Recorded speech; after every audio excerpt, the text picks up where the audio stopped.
Rieccoci insieme, riprendiamo i temi, però vediamo un altro contributo che aiuta i nostri telespettatori a forse a comprendere meglio, poi deve essere da voi naturalmente preso in esame. Prego. È possibile essere grandi rimanendo piccoli? È possibile essere in tanti e parlare con una sola voce alle banche, ai fornitori, all'estero e alla pubblica amministrazione mantenendo la propria identità? Sì, grazie al contratto di rete di impresa. Innovazione, competitività, collaborazione, agevolazioni fiscali. Questi i principali vantaggi del contratto di rete. Una nuova forma contrattuale che prevede l'accordo fra più imprese, diverse fra loro, ma con lo stesso obiettivo, far crescere il proprio business. Come si fa a fare rete? Primo, trovare altre aziende che possano condividere diverse funzioni strategiche come marketing, logistica e distribuzione. Secondo, formulare un programma comune che definisca ambiti, risultati attesi, strumenti, organizzazione e budget. Fondamentale poi definire con chiarezza le attese sul ritorno economico e come distribuirlo fra i diversi partner. Terzo, recarsi dal notaio per stipulare un contratto tra le parti con valore di atto pubblico o scrittura privata autenticata che sarà depositata in Camera di Commercio. Quali sono le parti fondamentali del contratto di rete? Denominazione delle imprese partecipanti, obiettivi strategici, programma, durata, modalità di adesione di altri imprenditori, regole per l'assunzione delle decisioni su temi comuni.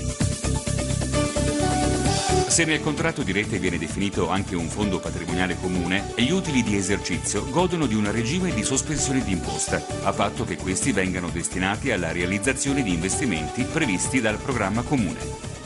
Oggi quasi 2000 imprese in tutta Italia si sono messe in rete, un quinto di queste in Lombardia. Dal 2011 al 2012 il numero di reti si è quadruplicato, una per tutti e tutti per una.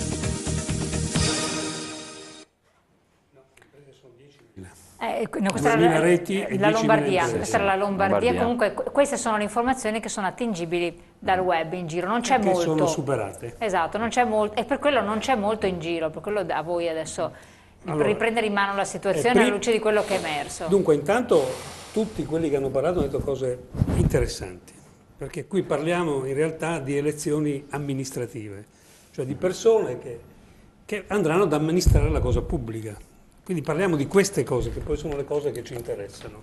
Anch'io ho richiamato la riforma costituzionale, no? Come dire che è una cosa lontanissima, però dimentichiamoci quello. Allora, per esempio l'occupazione, giusto, se non riprende l'occupazione non usciamo dalla crisi, ma la politica c'entra. Per esempio la politica nazionale ha detassato il passaggio a contratto a tempo indeterminato, perché c'è un presupposto di cultura sbagliato, che è quello secondo cui l'unico contratto di lavoro nel nostro paese pulito è quello a tempo indeterminato. La Regione Veneto è la prima regione d'Italia col turismo. Fortuna. E nel turismo è strutturale il contratto a tempo determinato, non a tempo indeterminato. Stagionale. Bene, il Trentino è intervenuto mettendo risorse per detassare anche il passaggio del contratto a tempo determinato. Perché non lo fa il Veneto? La prima cosa che la nuova giunta deve fare è portare in consiglio è questa? Perché se non lo fa il Veneto, chi lo deve fare? Ma la le prima regione risorse. d'Italia. Sì, ma le ricordo che il Trentino è una regione autonoma. No, con con risorse non c'entra, lo può fare. Dovremmo arrivare lì e poi per poi avere le nostre risorse per portare avanti anche queste cose. Ma comunque si possono trovare, malgrado, ecco, perfetto. Adesso non è una giustificazione, ma si possono trovare benissimo. Si possono trovare, piuttosto che mettere da altre parti. Che incentiviamo effettivamente l'impresa, che le diamo all'impresa, cioè devono arrivare all'impresa queste cose. E allora parliamo ancora di principi di amministrazione, almeno quelli secondo il nostro punto di vista, adesso non è che noi abbiamo la verità in tasca. Per esempio, no? Noi parliamo di cambiamento, ma qual è il modello culturale dell'economia italiana? In Italia chi produce beni è un figo, chi distribuisce beni o produce servizi è un paria. Non va bene, l'economia ha già superato questo. Tutti i paesi economicamente sviluppati hanno un terziario forte, moderno e innovativo. Noi abbiamo un terziario pesante, non moderno e poco innovativo, e non per colpa degli imprenditori. Allora, le reti Le reti d'impresa sono un po' diverse da come c'era descritto il servizio. Per esempio adesso il contratto è ancora più semplice, lo si fa tranquillamente passando in non camera, non ancora andare dal notaio, che era un ostacolo. Ci sono sulla carta varie cose, c'è la fiscalità di vantaggio. Si parlava di zone a fiscalità, zone free. E basta attuare la fiscalità di vantaggio, cioè chi si mette in rete deve avere una fiscalità di vantaggio. I sindaci lo potrebbero fare, giusto? Certo. Oppure chi apre un negozio... Attenzione, un sindaco può decidere una fiscalità di vantaggio. Dico le cose più banali, la TOSAP che costa meno, queste noi, cose esempio, qua. Per chi innova, anche a Città l'abbiamo fatta, diamo delle scontistiche, esatto. Si possono trovare la nettezza urbana, per esempio. Non è granché, perché poi i comuni quello ma che anche l'IMU anche prefetto. Cioè, secondo me anche perché l'IMU sui capannoni è una tragedia, ma potrebbe questa essere è una filosofia nel caso di rete. Ma lo sai che l'IMU comunque sui capannoni non resta ai comuni, va no, vabbè, ma l'aliquota, per quell'aliquota che è di competenza dei comuni, il comune può prevedere determinate se lo si concede dovete sempre... Gli stessi bandi per l'innovazione potrebbero essere molto più non solo su questo, e poi torno alle reti. Per esempio, le 2000 reti di imprese in Italia sono prevalentemente reti di produttori. Esattamente. Perché l'obiettivo principale che abbiamo interpretato erroneamente nella rete è di fare massa critica. Cioè favorisce l'export, perché per esportare bisogna essere grossi. La rete non è solo questo. Ecco, perché qua lo stiamo parlando come Confcommercio, per cui d'accordo, sono un po' di parte. Però se il terziario di mercato è prevalente in Italia, io credo di essere di parte prevalente, infatti, non di parte minoritaria. Parliamo di rete non dal punto di vista della produzione, ma dei nel turismo, servizi. per esempio, fare rete, fermo restando la fiducia, la stima, la reciprocità, eccetera, eccetera, non si mettono in comune gli alberghi, le camere e i macchinari, si creano nuovi prodotti turistici perché si aggregano professionalità diverse da quelle importantissime e fondamentali della ricettività. Per esempio Amazon. I magazzini di Amazon, Amazon è forte perché ha l'assortimento, ma chi sono i magazzini di Amazon? Sono il libraio di Feltre, amico nostro. Esatto. Sono piccoli imprenditori. Che quindi sono già rete. Esattamente. Non sono rete, sono in subordine, perché c'è un... Però questo è fare rete. Allora, che cosa manca? Torniamo ad amministrare il Veneto. Il Veneto ha una legge del 2007, che è la legge ricerca e innovazione, che è una bellissima legge, innovativa, che dice sostanzialmente questo: noi crediamo nell'innovazione perché vogliamo essere più competitivi, e diamo i soldi a due canali soltanto, che si chiamano università per la ricerca e settore industriale per la produzione. Esattamente. Cioè vuol dire che solo il manifatturiero deve essere innovativo per competere, l'agricoltura no, che pure delocalizza perché va a prendersi i campi di ananas in giro per l'America del Sud, anche l'agricoltura nostrana. E il terziario? Il terziario va a Veneto Sviluppo, entro a Veneto Sviluppo, compilo una domanda, dico: che impresa sei? Sei impresa artigiana? No, sono impresa commerciale. E sparisce il video. Non ho più niente dopo. Allora, voglio dire, se bisogna amministrare, bisogna prima avere una visione delle cose e poi si può amministrare. Oggi la visione è monodirezionale. Si fa tutto per il modello industriale, il modello di sviluppo del Veneto è industriale e tutto il resto non serve. Vive da solo perché tanto abbiamo un bel mare, abbiamo belle terme, abbiamo un bel lago e questi arrivano da soli. Fermo restando che poi ci rendiamo conto che la competizione è globale, che un mercato come quello turistico è globale al pari di quello industriale. Ecco, però, allora su questo, chi amministra deve porsi queste problemi. Noi l'abbiamo posto in un manifesto con 9 punti. Avete presentato ai candidati proprio qui ai vostri capi, ai vostri capi cordate. Che però sono coinvolti anche loro, bene o male, perché se faranno parte della cordata vincente. Sul turismo, no? Per esempio, quello che dice lei è molto interessante, il mare, le montagne, i laghi, sì, però che ci sia qualcosa che mette assieme questi circuiti non c'è un unico ticket di mobilità che consenta al turista che arriva da solo a Venezia, da Giappone, magari di fare un giro sul Sile, oppure di andare a vedere i Colli Euganei, andare alle terme o a vedere Giotto. Non c'è nessuna visione di sistema. Questo è colpa della politica che nulla ha fatto, ma basta vedere che il portale del Veneto ha avuto 55.000 accessi la scorsa estate a fronte di 370.000 di quello del Trentino Alto Adige. Cioè, innanzitutto mettiamo in rete quello che abbiamo e offriamolo al mondo, e facciamo lavorare di più tutti.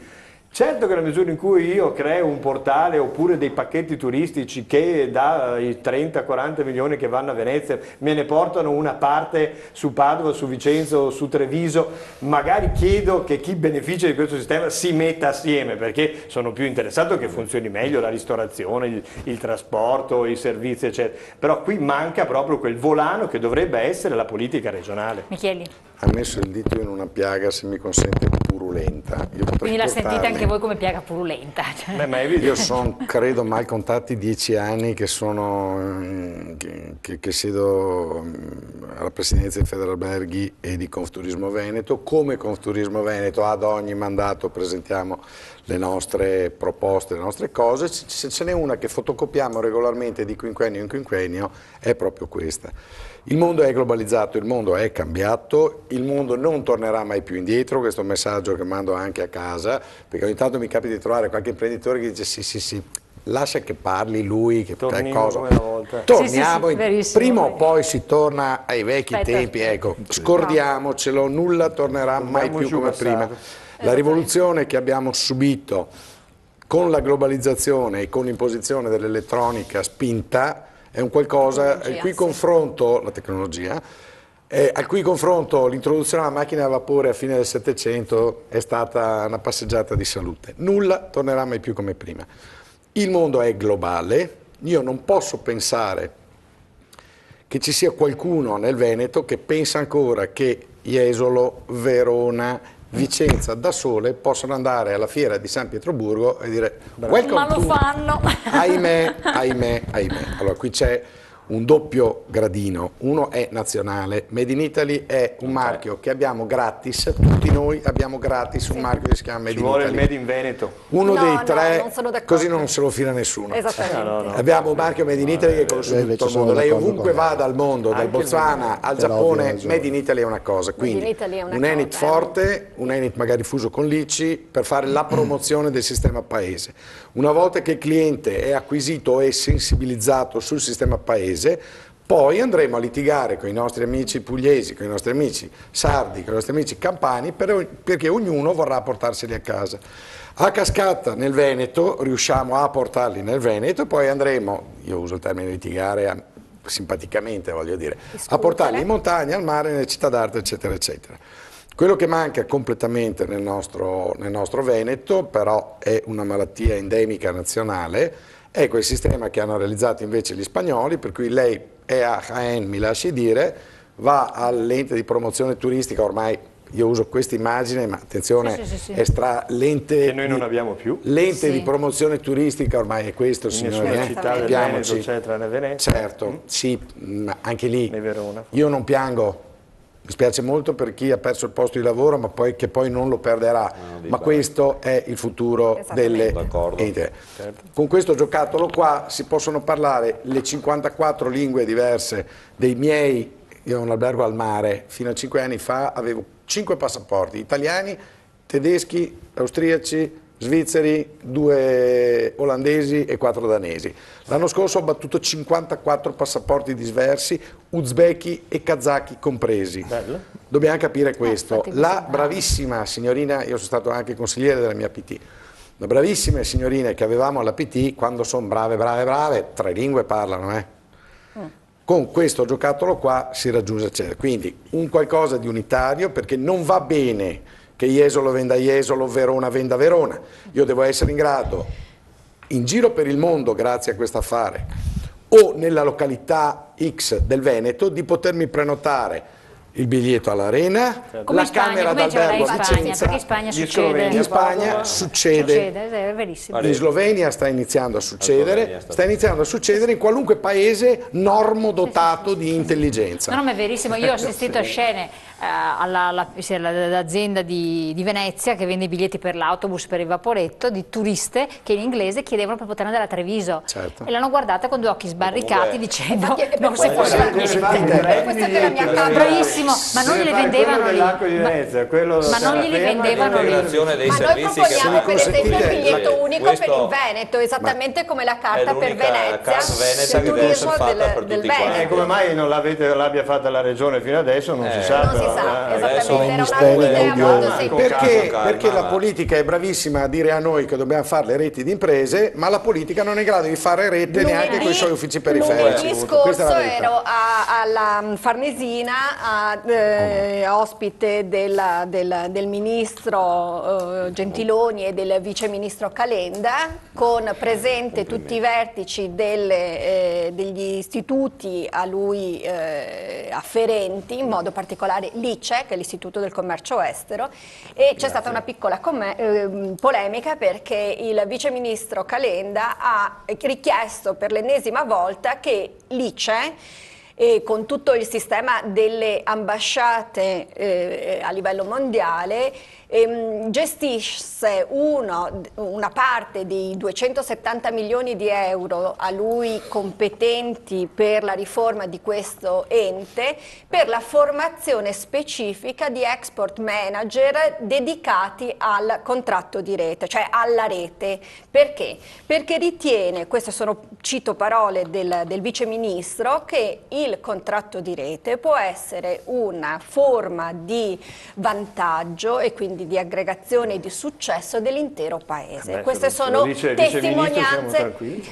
Non è che si possa stare tranquilli, però, come dire, rispetto a quella provocazione, quella iniziale di che cosa deve fare la politica si sta organizzando per venire incontro a riforme delle proprie istituzioni con accelerazioni innovative, per cui la rete consolare e adesso anche la riforma dell'ICE sono come dire, risultati che stanno venendo, così come la formazione di personale altamente preparato e quindi con una dose di cultura per l'accompagnamento delle imprese aggregate verso